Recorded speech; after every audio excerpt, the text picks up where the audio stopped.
What's going on, everybody? Hope you're all having a fantastic day today.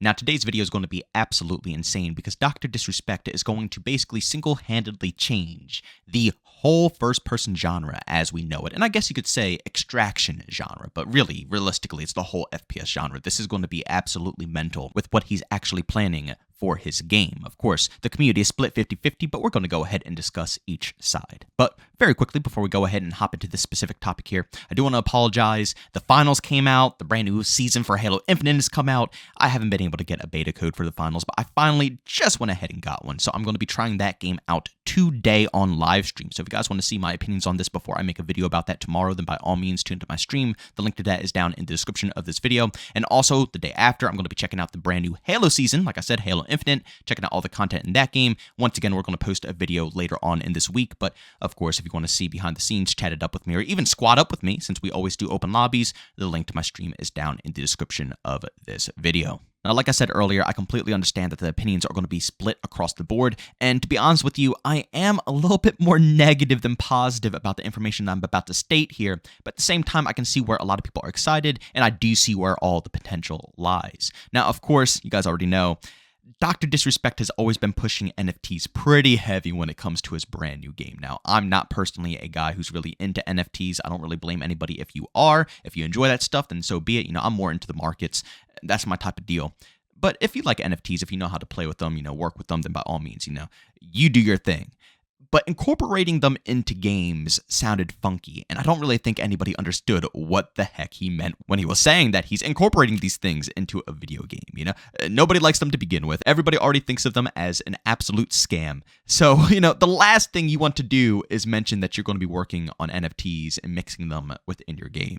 But after finally seeing Dr. Disrespect describe what the NFT's purpose is in his video game, I gotta say, it's pretty darn cool, and I'll be honest. It's going to take the whole extraction vibe, something like Escape from Tarkov, and crank up the intensity times 10. It's going to be absolutely bonkers. Basically, you will be able to find active NFTs within the game Deadrop. I keep forgetting the name that's going to officially be. I don't know why it's so hard for me to remember it, but at the end of the day, in his extraction mode, you are going to be able to find real-life NFTs. Not fake ones, not ones that are, just made specifically for the game. No, like real NFTs that are worth real in-world money, you will be able to find and extract in-game.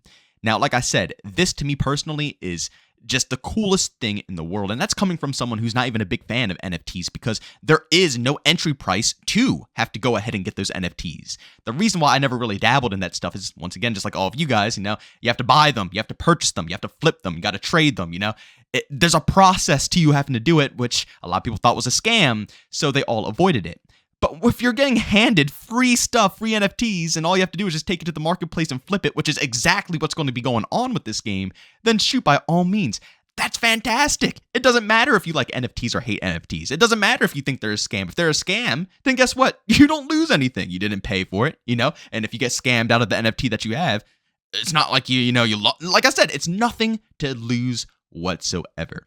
There's only plus sides for us. And of course, I don't know how the developers are managing this or how this is going to, turn out. But again, like I said, I don't care about anybody else besides the community. This right here is going to make extraction so crazy because that's one of the, the things that really spark your intensity when it comes to a match of Escape from Tarkov. Yeah, obviously the environment, the atmosphere, the sounds, the interactions, all of the above is why Tarkov has the atmosphere that it has. But one of the biggest reasons why you get that, that adrenaline rush, that heart pumping, is from the items that are in the game, which you can extract with. There's items that are the cheapest things you could possibly find, and then there's other items that are worth millions. Of course, in-game currency, but that's what gives you the adrenaline rush. We want that type of stuff for in-game currency. In-game currency can get you different weapons, different attachments, more ammunition, better armor, backpack storage, all of the above. You want these expensive items, and at the same time, these expensive items can help you progress challenges as well sometimes. So when you find one of these items in a raid, your heart is pumping. You are stressed out. You want to extract, and you know dang well that you have to play every card correctly or else you will screw yourself over. Because in extraction modes, again, it's not really about, I would say, it's not about PvP. It's as simple as that. Extraction modes have always been about survival first, going for your challenges and stuff like that. And when PvP comes along, then you go for it. Unless, obviously, you're an extremely high-tier player and you can level yourself up, get the best gear, the best armor, the best guns, and then you can obviously go PvP.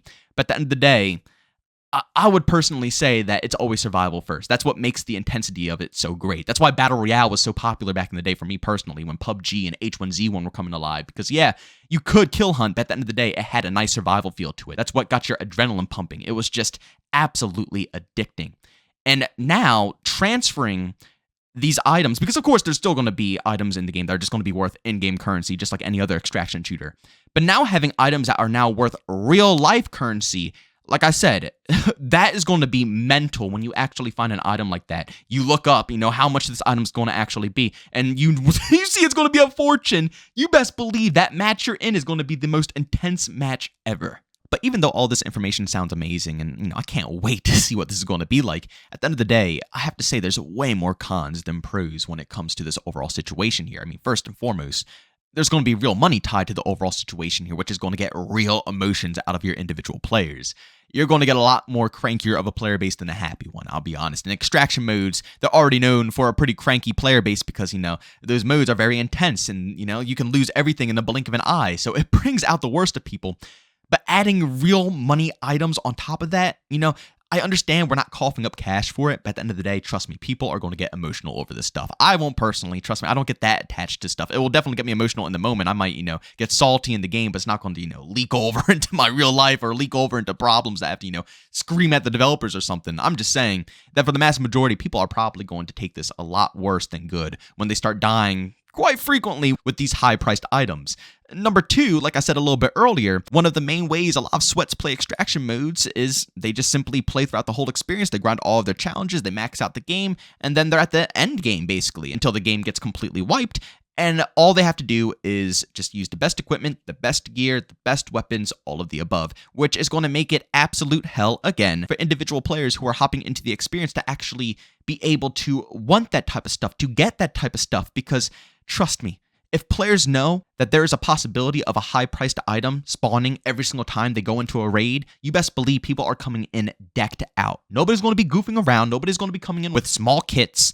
Everybody is going to be going, balls deep when it comes to this game.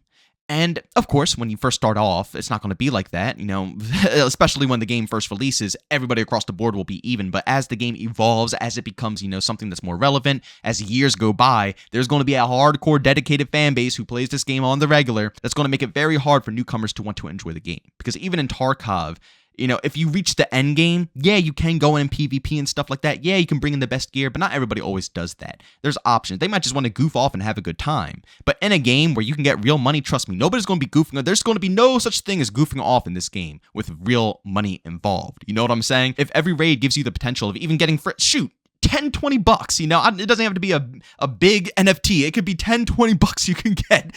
Trust me, people aren't playing around. They're going to take advantage of every last millisecond of their playtime and come decked out with their gear. It's going to be a pain in the butt. And the last thing that really stresses me out about this overall situation is the cheaters. This game is going to have the best anti-cheat that we have ever seen in the history of mankind. Let's be real here. There's going to be cheaters everywhere. No cheater's going to play Tarkov. No cheater's going to play any other, not even COD or anything. No cheater's going to play any game besides this game right here. Now, I guess that's good for us, right? Because our games will have a little less cheaters than usual, but it's going to be bad if you want to enjoy Dr. Disrespect's new game because there's going to be cheaters absolutely everywhere. Again, they're probably going to have a good anti-cheat, but I've never seen it. And even Activision, who's worth, millions, if not billions of dollars, does not have a good enough anti-cheat to keep people out on a regular day basis. I truthfully don't think it's possible. I really do not think it's possible. And that single-handedly, I think, is going to ruin this overall game. Again, it's a great concept and all. I love the idea of going into a raid and actually finding an item that you can get real currency for. It's such a cool concept, and that will evolve the whole extraction game mode and evolve gaming in general.